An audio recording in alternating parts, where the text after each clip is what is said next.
In the heart of Columbus, Ohio, stood Riverside Hospital, a sprawling complex renowned for its cutting-edge treatments and state-of-the-art facilities. However, within its labyrinthine corridors lurked a presence that whispered in hushed tones among the staff, a presence that patients feared and nurses dared not speak of openly. One stormy night, Nurse Rachel found herself assigned to the abandoned wing of the hospital, where the air hung heavy with the scent of antiseptic and decay. As she made her rounds, checking on the few remaining patients, a sense of unease settled over her. The ward was eerily quiet, the only sound the distant hum of machinery and the occasional patter of rain against the windows. It was in room 317 that Rachel's unease turned to terror. A young patient named Tommy, recovering from a car accident, sat upright in bed, his eyes wide with fear. "He's here," Tommy whispered, his voice trembling. "I saw him." Rachel's blood ran cold. "Saw who?" "Tommy." "Eyeless Jack."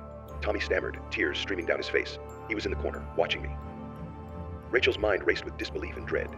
Eyeless Jack, a name she had heard whispered in the hospital's darkest corners, a tale told by nurses in hushed voices during their breaks, a figure with no eyes haunting those on the brink of death. Determined to calm Tommy's fears, Rachel assured him it was just a bad dream and gently tucked him back into bed. But as she turned to leave the room, a chill wind swept through the corridor, extinguishing the lights with a soft click. In the darkness, Rachel's heart pounded in her chest. She groped for her flashlight, her hand shaking as she aimed its beam into the empty room. The flashlight's glow revealed nothing but empty hospital beds and sterile walls.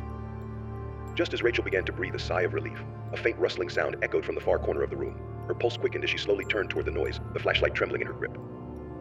There, in the shadows, stood a tall, gaunt figure draped in ragged hospital scrubs, its head tilted unnaturally to the side, as if trying to comprehend the world with non-existent eyes. Rachel's breath caught in her throat as she realized she was face to face with Eyeless Jack himself. Frozen in terror, Rachel watched as Eyeless Jack took a step closer, his movements jerky and unnatural. The stench of decay filled the air, suffocating her senses as she struggled to move, to scream, to do anything to escape the nightmare unfolding before her. But just as suddenly as he had appeared, Eyeless Jack vanished into thin air, leaving Rachel alone in the darkness. With trembling hands, she fumbled for the light switch, her mind reeling with fear and disbelief.